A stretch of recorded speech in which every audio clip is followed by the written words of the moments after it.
नमस्कार विद्यार्थी मित्रांनो, आज आपण इयत्ता 10वीचा एक महत्त्वाचा पाठ ज्याचं नाव आहे वाचन प्रशंसा याबद्दलचीच माहिती आपण जाणून घेऊ। व्हिडिओ आवडला तर नक्की शेअर करा, कमेंट करा, लाईक करा। HSPBN या चॅनलला सबस्क्राईब करायला विसरू नका। त्याचबरोबर बेल आयकॉनला क्लिक करा, म्हणजेच येणाऱ्या नवनवीन व्हिडिओचं नोटिफिकेशन तुमच्यापर्यंत पोहोचत जाईल। तर चला, आज महत्त्वाचा पाठ ज्याचं नाव आहे वाचन प्रशंसा याबद्दलचीच माहिती आपण आजच्या व्हिडिओमध्ये जाणून घेऊया। अष्टमः पाठः वाचन प्रशंसा सरल लेखनार्थम। विद्यार्थी मित्रांनो, या पाठामध्ये तुम्हाला महत्त्वाचं म्हणजे की 4 मार्क तुम्हाला पद्य विभागामध्ये हा मिळवून देणारा पाठ आहे।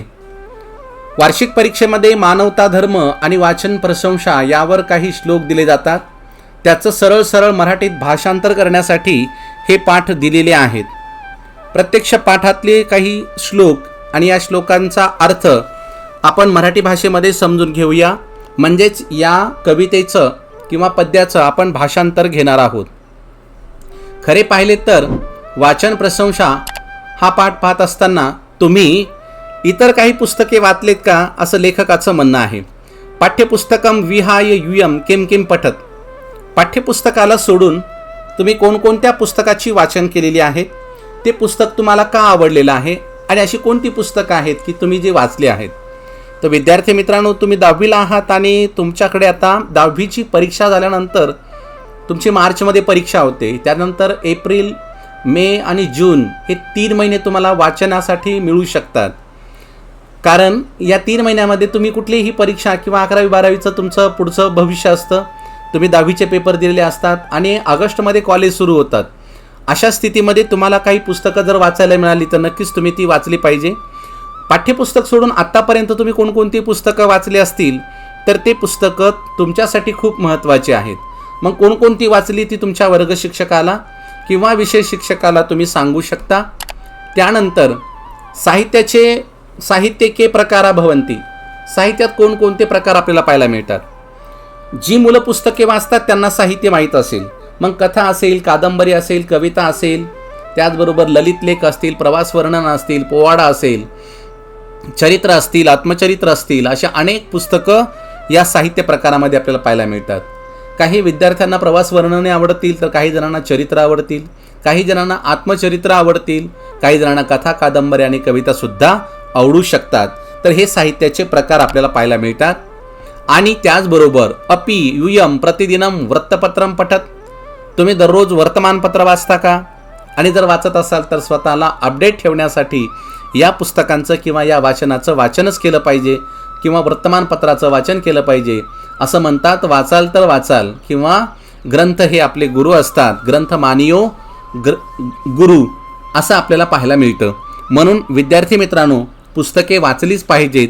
त्यासाठी APJ अब्दुल कलाम या महोदयांनी आपल्याला काही महत्त्वाचे श्लोक किंवा त्यांच्यावर आधारित असलेले वाचन प्रशंसा त्याबद्दलचीच माहिती आपण पुढे जाणून घेऊया। कवितेची प्रस्तावना पाहत असताना डॉक्टर APJ अब्दुल कलाम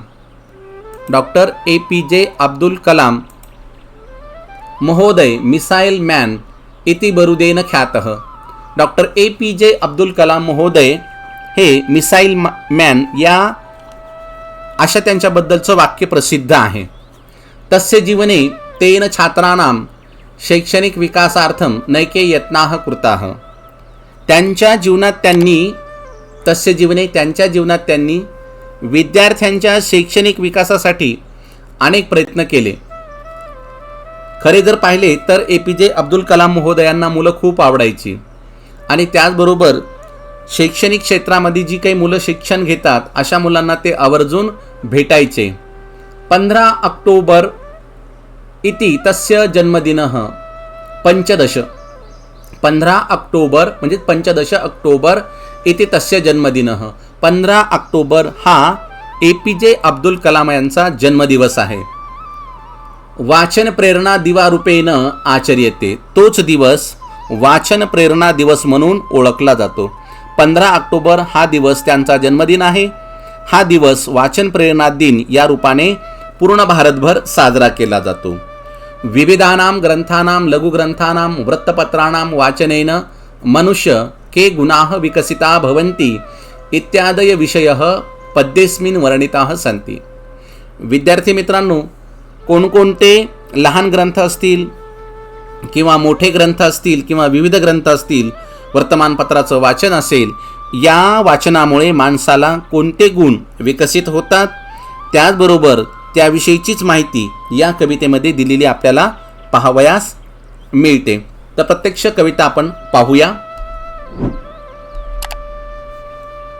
शीलं सद्गुण संपत्ती ज्ञानं विज्ञानमेव च उत्साह वर्धते येन वाचनं तद्हितवहम्. अन्वय जर बघितला, एन शीलम, एनचा अर्थ होतो ज्यामुळे, शीलमचा अर्थ होतो चारित्र्य, ज्यामुळे चारित्र्य, सद्गुणरूपी संपत्ती, सद्गुणरूपी संपत्ती, ज्ञानम विज्ञानम, ज्ञान आणि विज्ञान, त्याचबरोबर च उत्साह वर्धते, आणि उत्साह वाढतो, तद वाचनम हितावहम एव, ज्यामुळे चारित्र्य, सद्गुणरूपी संपत्ती, ज्ञान विज्ञान, त्याचप्रमाणे उत्साह वाढतो, ते वाचन हितकारक असते. कवीला एवढंच सांगायचे की ज्या वाचनामुळे आपले चारित्र्य सुधरू शकतं, आपली सद्गुणरूपी संपत्ती वाढू शकते, आपल्या ज्ञानामध्ये भर पडते आणि विज्ञानाचा चिकित्सक दृष्टीने आपण अभ्यास करतो आणि त्याच वाचनामुळे आपला उत्साह वाढतो, ते वाचन आपलं हितवाहक आहे असं कवीला सांगायचं आहे. विद्यार्थी मित्रांनो, यामध्ये महत्त्वाचं म्हणजे विज्ञानमेव विज्ञानम अधिक एव, उत्साहो वर्धते उत्साह अधिक वर्धते, असे दोन संधी विग्रह सुद्धा पाहायला मिळतात. एकदा मराठीत अर्थ पूर्ण पाहून घेऊया. ज्यामुळे चारित्र्य, सद्गुणरूपी संपत्ती, ज्ञान विज्ञान, त्याचप्रमाणे उत्साह वाढतो, ते वाचन हितकारक असते. यानंतर पुढचा श्लोक. मनुजा वाचनेव बोधन्ते विषयान बहून दक्षा भवन्ति कार्येषु वाचनेन बहुश्रुता. मनुजाः अन्वय जर बघितला तर मनुजाः वाचनेन एव बहुन विषयान बोधन्ते. वाचनामुळे माणसे पुष्कळ विषयात ज्ञान मिळवितात. बहुन विषयान बोधन्ते, वाचनामुळे माणसे पुष्कळ विषयाचे ज्ञान मिळवितात. आणि वाचनेन मनुजा कार्येषु दक्षा बहुश्रुताच भवन्ति, आणि वाचनामुळेच माणसे काय होतात, दक्ष बनतात, बहुश्रुत बनतात आणि ती आपल्या कामामध्ये तरबेज होतात. म्हणजे खरे जर पाहिलं तर त्याचा सरळ सरळ अर्थ असा होतो, वाचनाने माणसे पुष्कळ विषयाचे ज्ञान मिळवितात, ती बहुश्रुत बनतात, वाचनानेच ती आपल्या कामात तरबेज होतात आणि वाचन केलंच पाहिजे. म्हणून मी तुम्हाला सुरुवातीलाच सांगितलं, वाचाल तर वाचाल. जर आपण वाचन केलं तर त्या वाचनाचा फायदा आपल्याला नक्कीच होत असतो. वाचन कधीही वाया जात नाही. आणि तुम्हाला मी असंही सांगू शकतो की माणसाने वाचन केल्यानंतर माणसाचं वजन कमी झालं किंवा माणसाला छिद्र पडली असं काहीही होत नाही. म्हणून जेवढं वाचन तेवढा आपला बहुश्रुतपणा म्हणजेच व्यासंग हा आपला वाढत जातो आणि आपल्या कामात आपण तरबेज होतो. यामधले संधी विग्रह जर बघितले तर वाचनेव वाचनेन अधिकेव दक्षा भवन्ति दक्षाः अधिक भवन्ति, याप्रमाणे एकदा परत. वाचनाने माणसे पुष्कळ विषयाचे ज्ञान मिळवतात, ती बहुश्रुत बनतात, वाचनानेच ती आपल्या कामात तरबेज होतात. त्यानंतर पुढचा श्लोक.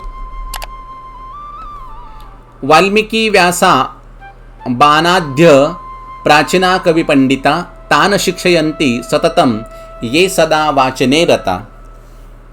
कोण म्हणतं, कोणते व्यक्ती, जे ये सदा वाचने रता.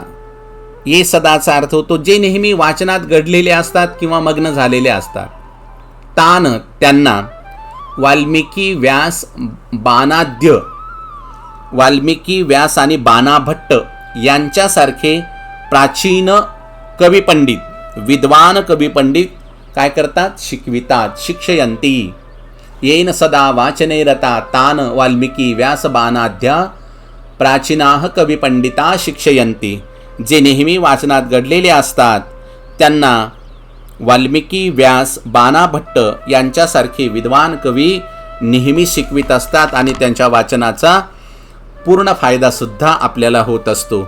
एका ठिकाणी बाणा भट्ट यांच्याबद्दल लिहित असताना किंवा बोलत असताना त्यांचं साहित्य एका छोट्या ओळीमध्ये आपल्याला पूर्ण साहित्य पाहायला मिळतं.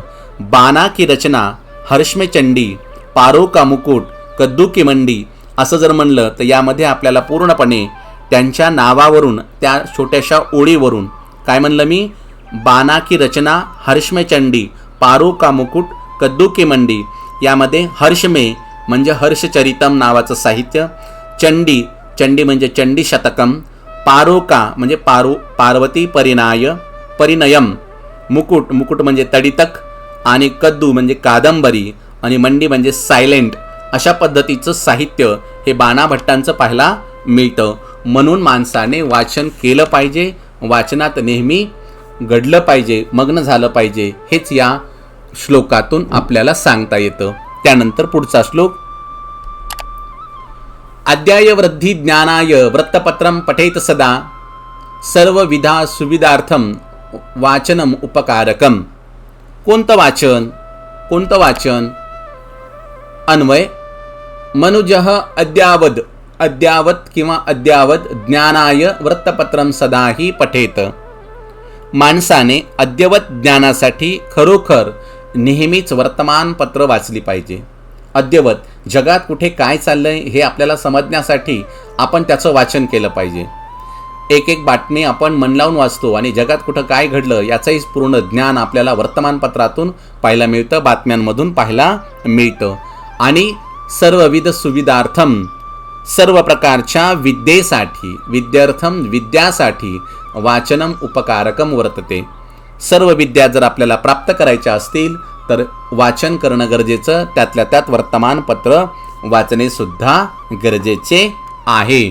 त्यानंतर पुढचा श्लोक, तत्पूर्वी अद्याय वृद्धी अद्यावत अधिकही, पठेत सदा पठेत अधिक सदा, वाचनम उपकारकम वाचनम अधिक उपकारकम. त्यानंतर पुढे खास करून हा विद्यार्थ्यांसाठी श्लोक दिलेला आहे. तर विद्यार्थ्यांनी यामध्ये आपला वेळ कसा वाचवावा हाच श्लोक यामध्ये सांगितले. वृत्थ भ्रमणम को क्रीडा परपीड अपभाषणेही, कालक्षेप न कर्तव्य विद्यार्थी वचनम अश्रयेत. श्रेयेतचा अर्थ होतो अश्रयेत.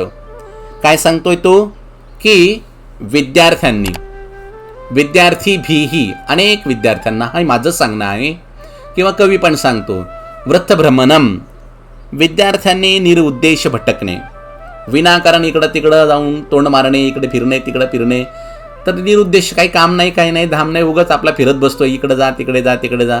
तर असं विद्यार्थ्यांनी शक्यतो टाळलं पाहिजे. कुक्रीडा वाईट खेळ, विद्यार्थ्यांनी वाईट खेळ खेळू नये. म्हणजेच विनाकारण कुठल्याही काही गरज नसताना इतरांना त्रास देणे, दगड मारणे वगैरे असं काही आपण प्रकार करत असतो आणि काही देणं न घेणं असतं आपलं आणि उगाच आपण खेळत बसलेलो असतो. तर अशा प्रकारच्या क्रीडासुद्धा म्हणजे खेळसुद्धा टाळावे. परपीडा दुसऱ्याला त्रास देणे, विनाकारण काहीतरी दुसऱ्याला त्रास देत बसणं. त्याच्यानंतर अपभाषणे, आपल्याच मित्राला अपभाषणेही अपशब्दाने उच्चारणे. या 4-5 गोष्टीमध्ये विद्यार्थ्यांनी कालक्षेप न कर्तव्य, विनाकारण वेळ घालवू नये. आता इथपर्यंत जर आपण बघितलं तर विद्यार्थ्यांनी निरुद्देश भटकणे,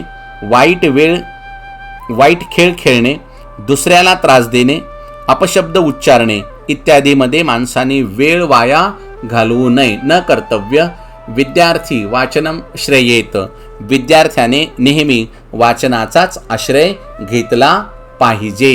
त्यातले काही महत्त्वाचे, कालक्षेपो न कालक्षेप अधिक न, कर्तव्यो विद्यार्थी कर्तव्य अधिक विद्यार्थी. आणि यानंतर शेवटचा श्लोक, वाचनम ज्ञानदम बाल्ये तारुण्यशील रक्षणम, वार्धक्ये दुःखहरणम हितम सद्ग्रंथ वाचनम. काय सांगतोय तो की अन्वय, वाचनम बाल्ये ज्ञानदम, वाचन बालपणी ज्ञान देणारे, त्यानंतर तारुण्यशीलरक्षणम, तारुण्यात चारित्र्याचे रक्षण करणारे. वार्धक्य दुःख हरणम भवती, म्हातारपणी दुःख घालविणारे असते. अतः सद्ग्रंथ वाचनम हितम भवती, म्हणून चांगल्या ग्रंथाचे वाचन करणे हितकारक असते. पूर्ण एकदा पहा. वाचन बालपणी ज्ञान देणारे, तारुण्यात चारित्र्याचे रक्षण करणारे आणि म्हातारपणी दुःख घालविणारे असते. चांगल्या ग्रंथांचे वाचन हे हितकारक असते, असंच या श्लोकामधून सांगावयाचे आहे. विद्यार्थी मित्रांनो, व्हिडिओ आवडला तर नक्की शेअर करा, कमेंट करा, लाईक करा आणि 4 मार्क त्याचबरोबर आपल्या मित्राला सुद्धा हे 4 मार्क मिळावे यासाठी प्रयत्न करा. तर चला भेटूया पुढच्या व्हिडिओमध्ये. तोपर्यंत सर्वांना माझा नमस्कार.